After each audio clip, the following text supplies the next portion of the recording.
10장에서 의미 있는 창조, 조직 창조하기는 더는 기다릴 필요가 없다. 결정을 내리기만 하면 된다. 의미를 향한 이정표, 차이를 만드는 사람들을 끌어들이고 힘을 실어주고 격리하는 조직을 고치기 위한 간단하면서도 핵심적인 근본 원칙이 있다. 구체적으로 중요한 조직은 변화를 일으킨다. 인간은 자원이 아니다. 관리는 리더십의 동의어가 아니다. 참여는 강압보다 강력하다. 문화는 참여를 확장한다. 가면 증후군에 걸린 사람을 찾자. 리더는 문화를 위한 환경을 조성한다. 19페이지 문을 열어준다. 일하는 사람이 아니라 일을 비판하자. 불확실성을 끌어안자. 정의를 보류하자. 신뢰하자. 가짜 대체물을 조심하자. 엄격한 기준. 핵심은 규모가 아니다.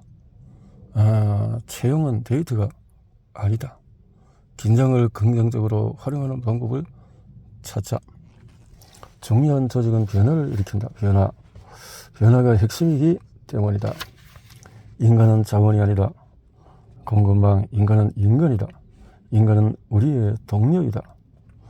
관리는 리더십의 동의어가 아니다. 리더십은 자발적이다. 참여는 강압보다도 강력하다. 노련한 리더의 과제는 참여는 직원을 발견하고 힘을 실어주고 강화하는 데 초점을 맞춘 의식적인 문화를 창조하는 것이다. 문화는 참여를 확장한다. 우리는 이러한 욕망을 수용하고 강화하는 시스템, 여정 문화를 창조할 수가 있다. 문화, 가면 증후군에 걸린 사람을 찾자. 하지만 가면 증후군에 걸린 사람은 어떻게든 일을 해낸다. 의미의 문화는 가면 증후군에 걸린 관대하고 솔직한 사람을 배척하지 않고 받아들인다. 리더는 문화를 위한 환경을 조성한다. 문화는 전력이나 전술보다 더 강력하다.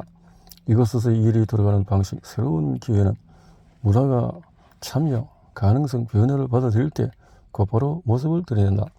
19페이지는 문을 열어준다. 19페이지는 의미 있는 일은 종종 혼자서는 할 수 없는 사람들로 구성된 팀에 의해 이루어진다. 우리에게 보통의 용기가 있다면 이런 책은 40개국 300명이 참여해서 탄생한 결과물이다. 19페이지라는 은유는 마비와 위압감, 완벽주의에 대한 해독제이다. 이는 가면 증후군에 걸린 관대한 사람과 열정적인 기여자를 환영한다. 그러나 그들이 전부 다 그것을 완벽하게 만드는 것은 아니다. 사실 그들도 불가능하다는 것을 잘 알고 있다. 거기에는 과정이 존재했고 사람들은 과정을 신뢰했다.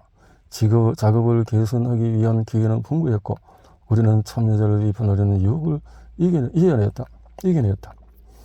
19페이지는 언제나 더 좋게 다듬을 수 있다는 점에서 사람들의 신뢰를 강화했다. 이 책뿐만 아니라 오늘날 많은 작업이 바로 이 같은 방식으로 이루어진다. 19페이지 사고방식에 관련해서 4가지 단계를 강조했다. 단순화, 명료화, 분류, 결정. 문제로부터 시작해서 이를 최대한 단순하게 만들어라. 마지막으로 결정하라. 앞으로 나아갈 것인지 결정해라. 중요한 부분에 집중할 것인지 결정하라. 성과를 보여줄 것인지 결정하라. 시간이나 돈이 다 떨어졌을 때 비로소 결정의 순간이 찾아온다.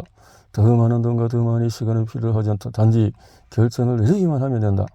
19페이지 사고방식의 목적은 사람들에게 도움을 주는 것이다. 이는 다른 사람 말에 귀를 기울이라고 말한다.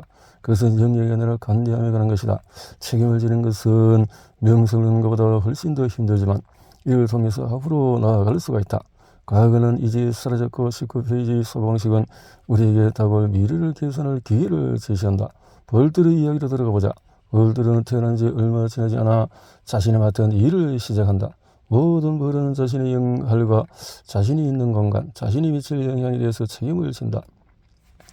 성장. 일하는 사람이 아니라 일을 비판하자. 학교에서도 그렇게 말하지 않는다. 스포츠와 정치도 마찬가지다. 비판은 개인적으로 느껴진다. 누구를 위해서라도 목숨을 걸지는 않을 거야. 산업적인 관리와 패러다임 속에서 근로자는 어쨌든 낮은 성과를 피할 수가 없고 상황은 더 힘들어진다.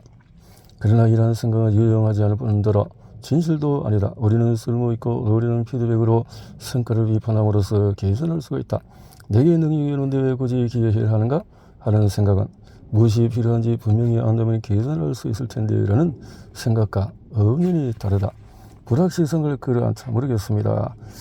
우리가 미래에 대해서 유일하게 할 수 있는 솔직한 말은 아무도 확실하지 않다. 이 말을 도구로 사용할 수 있다면 우리가 추구하는 변화를 만들어낼 수가 있다. 유연하면서도 실질적인 해결책은 가짜 확실을 멀리하고 불확실성에 따른 가능성의 마음을 문에 열어놓는 것이다. 쌓아두지 말고 정보와 상호 운영성, 접근 혹은 사랑을 쌓아두지 말자. 이끌고자 한다면 신뢰를 얻어야 한다. 신뢰. 정의를 보려하자. 정의.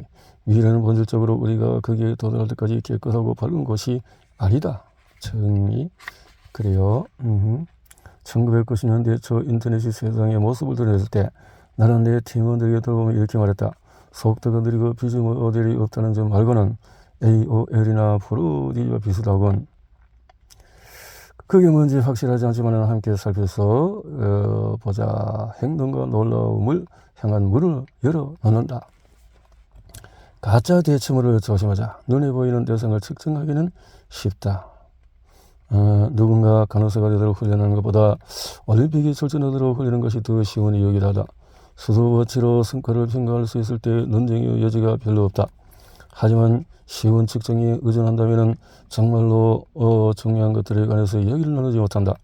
가을을 돌아보는 것은 좋은 출발점이지만 우리가 해야 할 일은 미래를 내다보는 것이다. 어지럽고 어두컴컴한 마술적인 공간을 들여다봐야 한다. 측정하기 쉬운 것은 별로 중요하지가 않다. 측정하기 쉬운 대상은 어떻게든 측정이 된다. 개인의 카리스마, 업무 시간 상사와의 관계, 중요한 실수, 추가적인 노력의 완성적인 결핍처럼 말이다. 거대한 조직은 자산의 생산성을 어떻게든 측정하려고 한다. 그리고 인간이 값비싼 자산일 때 인간에 대한 측정은 우선 과제가 된다. 조직의 일이 핵심적인 관계, 변화의 창조와 관련된 것이라면 오직 인간만이 그 일을 할 수 있다. 여기서 인간을 측정하는 한 자산으로 바라보는 것은 중대한 한정이다. 엄격한 기준, 의미 있는 조직은 변화를 만든다. 변화가 일어날 때마다 긴장이 고개를 든다. 편안함은 핵심도 목표도 아니다. 여정에서 핵심은 규모가 아니다. 핵심은 산업시대의 규모의 경제는 대단히 매력적이었다. 더 많은 기기와 매출은 곧 더 많은 수익으로 이어졌고 이는 다시 기기를 더 사들이고 매출을 더 올릴 수 있는 역량으로 이어졌다. 공동체와 혁신을 기반으로 의미 있는 조직을 구축하고자 할 때 많은 직원을 추가한다고 효율성이 더 높아지는 것은 아니다. 반대일 수 있다. 페이스북이나 아마존이 한 번에 1만 명의 직원을 해고했을 때 CFO는 틀림없이 어딘가에 직원을 인간이 아니라 자원으로 취급했을 것이다. 목표는 더 큰 것이 아니라 더 잘하는 것이다. 채용은 데이터가 아니다. 우리는 가족과 보내는 시간보다 더 많은 시간을 일터에서 보내야 한다. 채용 과정에서 사람들은 자신의 배경이 비슷하거나 심지어 외모가 비슷한 사람을 선택한다. 때문에 채용 과정은 효율성을 잃어버리고 많은 시간을 잡아먹으며 가능성과 유동성을 끌어먹는 장벽이 되고 만다. 우리가 사람을 채용하기 위해서 혹은 일자리를 구하기 위해서 활용하는 시스템 대부분은 마치 데이트하는 것과 같다. 졸업장이 업무 성과를 말하는 실질적인 기준이라고 착각을 한다. 방법과 여정에 대한 열정을 발견할 기회가 아니라 연봉이나 복지 혜택을 대체물로 활용한다. 그래서 우리는 결국 자기 일만 하는 동료, 직원을 전함으로 대하는 관리자, 복종과 감시를 일삼는 산업 시스템과 함께 일하게 되는 것이다. 가령 간단하게 말해서 우리는 머니볼 문제를 겪고 있다. 머니볼은 야구팀의 기적을 그런 책이다. 특정한 전통적인 자질을 갖춘 효율적인 톱니를 채용하고자 한다면 우리는 다양성과 열정, 팀워크를 포기해야 한다.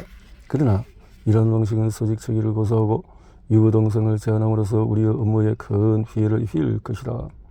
직원을 채용할 때 사장이 거짓말한다. 그의 지원자들은 거짓 대답으로 응수한다. 사장은 개성을 존중하는 매력적이고 인간적인 기업 문화를 강조한다. 하지만 그런 문화가 목표가 아니라는 사실을 분명히 이해하는 자원자를 뽑는다. 그리고 지원자들은 일자리를 구할 때 자존심을 억누른다. 그렇게 하게끔 훈련을 받았기 때문이다. 이런 기존 방식에 대한 대안은 시험 프로젝트를 통해 정말로 무엇을 줄 수 있는지 확인하기 위한 일련의 상호 약속이다. 앞으로 나가기 위한 핵심 단계는 상호 신뢰의 길을 발견하는 것이다. 현실을 직시하고 뛰어들자. 현실을 직시하고 뛰어들자. 긴장을 긍정적으로 활용하는 방법을 찾자. 그들이 봉투를 열리고자 청정은 소음을 죽인다. 모두가 누가 승자인지 알고 싶어한다. 긴장은 우리를 감싸고 우리는 긴장이 해소되길 초조하게 기다린다. 운 좋게도 뉴욕에 있는 기후박물관을 방문해 본 적이 있다면 당신이 했던 마지막 일은 아무도 의원에게 엽서를 보내는 일이었을 것이다. 기후변화의 현실에 직면하는 것은 긴장을 불러일으킨다. 두려움과 함께 지금 벌어지고 있는 현상에 대한 부정적인 놀라움이 일어난다. 긍정적이나 부정적인 가능성에 직면할 때마다 우리는 이런 질문을 던진다. 우리가 하던 일로 돌아갈 수 있도록 제발 문제를 해결해 주세요. 그러나 우리가 하던 일이라는 게으름을 버리고 하던 대로 하고 시간을 낭비하는 것이었다. 우리는 전화를 걸고 자신의 일을 하고 또 하루를 낭비했다. 그러나 긴장은 이런 상황을 바꾸고 있다. 의미는 변화를 창조한다. 그리고 변화는 긴장과 함께 춤추는 일이다. 긴장은 좋은 것이다. 그리고 핵심이다. 조리 팽팽해야 우리는 그 위에서 걸을 수가 있다. 그리고 우리는 시작한다. 벌들은 기다리지 않는다. 벌들은 지시를 받을 때 완벽해질 때까지, 시간이 있을 때까지 기다리지 않는다. 그리고 우리 역시 마찬가지다. 오늘은 낭비해서는 안 될 시간이며 지금의 급박한 현실은 우리에게 발전의 기회를 보여주고 있다. 의미는 가능성을 실현하는 풍성한 점진적인 과정이다. 최소의 청정을 위한 최소의 쓸모있는 변화다. 다시 한번 인간성과 함께 한다. 이 말은 11장에서 빗자루, 11장의 빗자루. 이 말은 당신을 위한 선물이다. 나는 당신을 믿는다. 관리, 리더십. 자, 관리와 리더십에 관리자는 어떻게든 결함을 피하고자 한다. 반면 리더는 더 높은 가치를 추구한다. 이전에 발견했거나 거쳐했거나 활용하지 못했던 가치를. 그들은 배경음악이 아니라 모차르트를 추구한다. 언제나 우리가 살아가는 문화는 그 두 가지 모두를 요구할 것이다. 그러나 차이를 이해하지 못할 때 우리는 아마도 관리하고 지배적이고 편리한 이야기로 되돌아갈 것이다. 산업주의는 분명하고 쉽게 측정할 수 있는 목표를 달성하지만 아름다움은 전처럼 만들어내지 못한다. 아름다운 정정 연결과 인간관계라고 하는 미스터리 속에 존재한다. 그리고 아름다움이야말로 핵심이다. 우리는 산업주의가 우리에게 주는 선물 때문에 산업주의를 받아들인다. 하지만 그 선물이 우리의 삶의 목적이라는 주장에는 동의할 수가 없다. 바로 인간성이라 하는 맛을 어쩌면 중요한 것을 노란 벽돌길 중요한 것은 도로시는 늘 슬리퍼를 신고 있었다. 허수아비 양철 나무꾼 급쟁이 사자는 행복을 위해서 필요한 모든 것을 지니고 있었다. 그리고 마법사기는 빗자루가 필요 없었다. 그런데 왜 굳이 위험한 여행을 시작한 걸까? 물론 빗자루를 향한 모험은 맥커피였다. 이야기를 끌어나가기 위한 비논리적인 핵심 요소였다. 비논리적인 이야기는 오즈의 마법사는 80년이 흐른 지금도 많이 기억되고 사랑받는 영화로 남았다. 기업의 수익은 도로시가 했던 여행의 핵심 아니다. 이기적인 이익도 아니다. 우리의 역할은 엄격한 지시에서 벗어나는 것이다. 벌집의 총으로운 활동과 움직임은 우리 모두를 위한 메시지다. 그리고 정말로 중요한 것을 되찾기 위한 문화가 만들어낸 무력감에서 깨어나는 일에 관해 살아있는 이야기다. 우리는 전체적인 인간성을 회복해야 할 뿐만 아니라 다른 이들도 돌아오게끔 문을 열어놓아야 한다. 의미는 우리가 얻는 것이 아니라 다른 이들을 위해서 행하는 것이다. 감사일 감사합니다. 미안합니다. 우리 문화에서 이 말들은 많은 의미를 담고 있다. 인정성 별개의 사회적인 주의로 차별당한 수많은 이들에게 미안한 마음을 전한다. 이를 바로잡을 수 있는 쉬운 방법은 없지만 우리는 문제를 이해하고 상황을 개선함으로써 시작한다. 치유리 처자는 내게 성장의 노래를 불렀다. 그 노래는 다시 나를 제클린 프리먼과 그녀의 놀라운 책으로 이끌어 주었다. 버나비티와 브레이언 등등. 자, 이들에게 고맙다고 생각한다. 이렇게 많은 사람들에 대해서 자, 이 책을 보시면 나는 숫자가 아니다. 나는 나는 숫자가 아니다. 정말로 중요한 기술의 백과사전 5가지 범주는 단기적인 일이라는 느낌을 받지 않고 장기적으로 하는 것. 자기 통제. 생산성은 자기의 수단이 능수한가? 업무와 관련되지 않은 과제를 처리하기. 지혜. 교과서나 설명서에서 얻기 힘든 것을 배웠는가? 우리는 경험을 통해서 어른이 된다. 지각은 다른 사람들이 지적하기 전에 발견하기. 영향은 카리스마는 이러한 기술의 한 가지일 뿐이다. 설득. 자기 통제. 변화하는 적에 대한 적응력. 예상치 못한 장애물에 직면하는 상황에서 민첩성. 장기적인 지구력. 행동, 유연함, 친근함, 정적, 균형, 열정을 향한 또 회복, 자기인식, 자기신뢰, 이런 것들. 생산성은 세부 상황에 대해서 수평적인 리인기법, 또 회의, 프로젝트, 시간관리, 고장처리. 지혜란 고객과 동료에 대해서 사교기술, 신뢰를 기반하는 관리.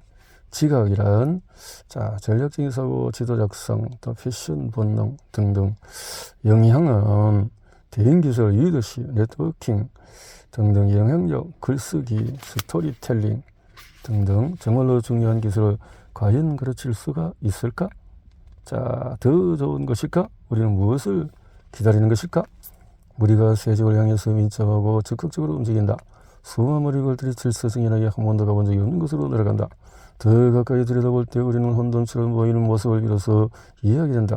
어떤 벌도 계속해서 맨 앞에 머무르지 않는다. 빨리 나는 벌들이 앞으로 왔다 하면서 그들의 거르지와 그 중심에는 여왕을 보호하고 다른 벌들을 인도한다. 총들도 막다른 길도 없다. 벌들은 일관적이고 적극적이고 효율적으로 일한다. 리드 없이 질서를 지한다. 각각 그 벌은 이와지하면서 그들이 부르게 된 그리고 불리할 노래를 부른다. 그렇게 함께 가는 것이다. 의미의 시대. 이위성이 11월 일판을 했는데요.